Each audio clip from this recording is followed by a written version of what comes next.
fellow page turners, and welcome back to the channel. I'm Matthew, the man with a hat who reads.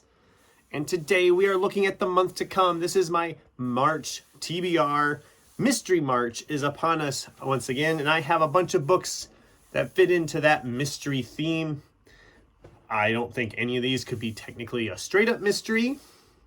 Well, a couple of them are, but I'm very excited. I have 9 books here that I'm hoping to get to in March. We're going to talk about all of them and just share what I'm planning to be reading here in March. Now, I might get through all these, in which case I'll pick up something else if I need to.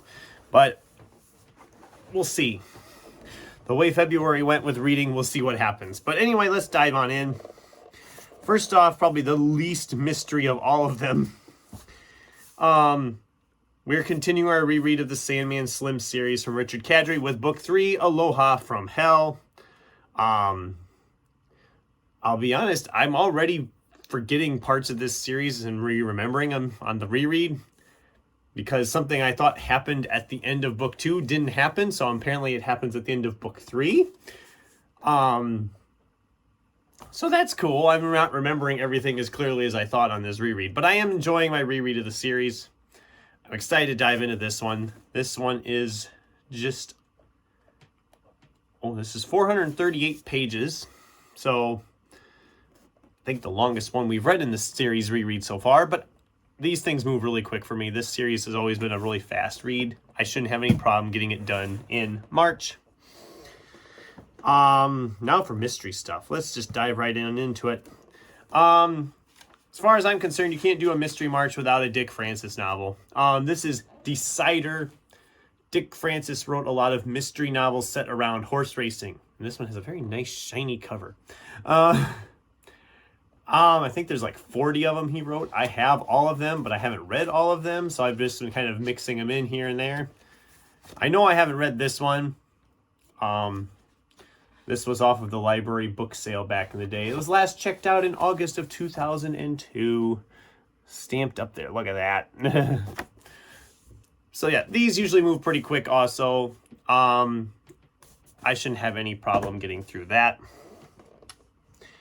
I'm going back to Shady Hollow with the third book in that series from Juno Black. This is Mirror Lake. I first started reading this series last year. I've absolutely loved it. It has become my new favorite series. It was my new favorite series from last year. It's yet another murder mystery in this town full of animals with human attributes. I mean, look at the cover. The covers on these are always just gorgeous looking covers.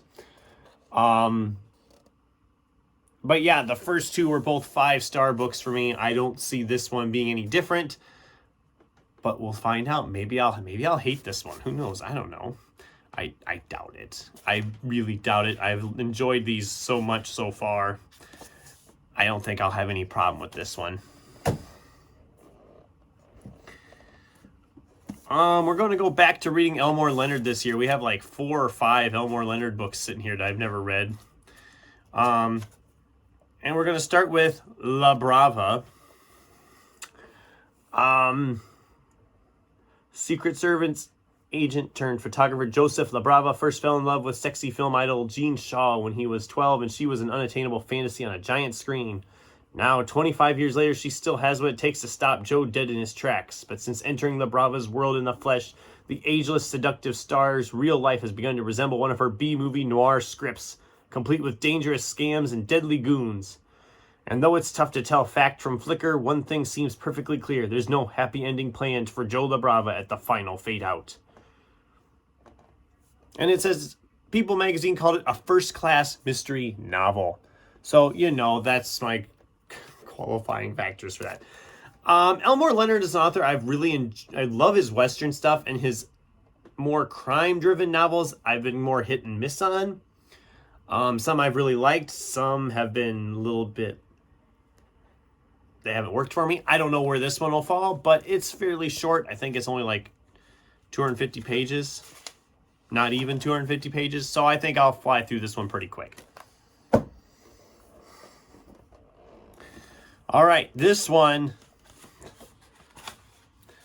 Kat, this one's on you, because she was raving about Tim Dorsey. I've never read any Tim Dorsey. This is the first in his Sergey. I can't find the last name. It's the first in a series. This is Florida Roadkill. Sounds like these are more kind of humorous mystery type stories. I don't know much about it. Like I said, Kat was raving about Tim Dorsey here. God, probably been over a year ago since I remember seeing that video, because I've had this book for my collection for a good 9 months already, but I'm willing to give it a try. I'm always in the mood for something fun. Funny mystery sounds like right up my alley. It's not too terribly long. You're noticing probably that a lot of these are mass market paperbacks this month, but it's just how it fell, I guess. But I am excited to dive into this one at some point in March. We're now going with a classic, which I know I said I wasn't going to pick up any more classics, but I already had this one. And this one is often called one of the greatest, where is it here? The first, the longest, and the best of modern English detective novels. Everything that is good in the modern story can be found in The Moonstone from Wilkie Collins. Let's see here. The indefatigable yet completely human police inspector Sergeant Cuff, the extremely independent young woman Rachel Verinder, the tragic loner Ezra Jennings. These are but a few of the unforgettable figures who make this tale of a stolen jewel, foreign menace, and violent death both a spellbinding mystery and a telling social portrait. Replete with intimations of exotic evil and occult experiences, Collins' masterpiece is a fascinating excursion into the shadows that lie beyond the ordered landscape of English society. And then another person calling it the very finest detective story ever written. Well, I don't see how much better I can ask for when it comes to Mystery March. This cover is very simple. I'm not a huge fan of the cover because it really doesn't tell you anything. But it is a mystery novel, so maybe that's the point. I don't know. This is probably the longest book. Well, second longest. It's almost 500 pages long. The print is lovely, tiny. Hopefully this goes better than some of the classics I read last year, because last year, if you follow the channel, you know any classic I picked up just was not working for me. And it was becoming more and more of a problem. So hopefully this will change that. I don't really have any other plans to pick up any classics this year. I know I have a Shakespeare one that I might squeeze in April or May, but that's like tiny, so that won't take long. All right, let's try Graham Moore's The Holdout. One juror changed the verdict. What if she was wrong? I mainly picked this one up because it sounded very much like 12 Angry Men, which I love that movie, and I loved reading the book. Essentially, she's on the jury. She convinces the jurors that the person's not guilty, but then 10 years later, the jury members start getting killed off one by one. So it sounds like a fun mystery novel. Oh, I guess one of the jurors is found dead, and then they point, okay, they're not being killed one by one. That would make it for a very interestingly different story, but I haven't read any Graham Moore. I know a lot of people love his writing style and that he's just this really good writer. It's not too terribly long. 320 pages looks like. Yeah, we'll see what happens. I'm excited to tackle this one. I'm very excited to tackle that. Then we have a Paul Tremblay one. Paul Tremblay is better known as for some of the horror stuff he's written, but early on in his career, he wrote 2 detective novels with a detective Mark Genevic. Anyway, this is an omnibus edition with both of them, The Little Sleep and No Sleep Till Wonderland. So there's 2 novels technically in here. And the book itself is about 510 pages, looks like. So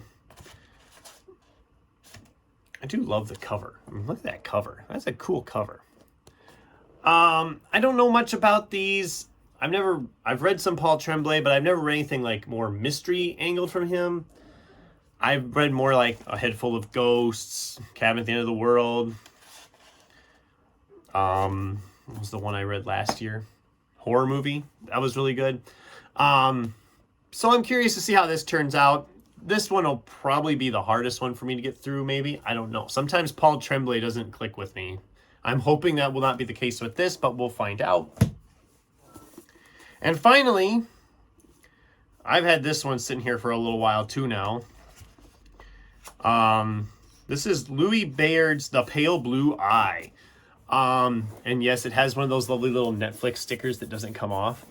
I know some people get really bothered by that. I just try to ignore them. The movie was fantastic. They did this as a movie. I saw the movie, God, it's been over a year ago now, I think, when the movie came out. But it's set at West Point in 1830. They find this young cadet swinging from a rope, and then there's other stuff happening. There's people... I mean, someone removes the dead man's heart then, and it's all weird and stuff. This guy is called in from New York. He's a police detective. He's supposed to kind of discreetly investigate everything. And he gets help from this ally, another young cadet. And it turns out the cadet is Edgar Allan Poe. So it's kind of this fictionalized version of Edgar Allan Poe's younger years. So I'm very excited because the movie, like I said, the movie was fantastic. And it's been just long enough since I've seen the movies that I don't remember exactly who done it. So that'll be nice to read this book kind of with fresh eyes. I'm very excited to tackle this one. Like I said, the movie was great. I hope the book lives up to that movie. If you haven't seen the movie and you don't want to read the book, check out the movie. I mean, the movie's Christian Bale as the detective, and Harry Melling plays Edgar Allan Poe. And for those of you who think you know that name, but it's not sounding familiar, he played Dudley in the Harry Potter movies. So it was kind of fun seeing him in something else that he's not in Harry Potter. But yeah, it's going to be a good month, I think. Mystery March is upon us. I have a big stack of 9 books, and I'm going to do the money shot once I get them all stacked up here. Matter of fact, this doesn't even look like that big of a stack when I put it like this, but I think it's because most of them are mass markets. They don't look that menacing. Maybe I'll get through all these real easy and I can pick up some other stuff. I don't know. We'll see what happens. Lord knows I have plenty to read. Very excited, though, because I've gotten through 2 months without buying any books.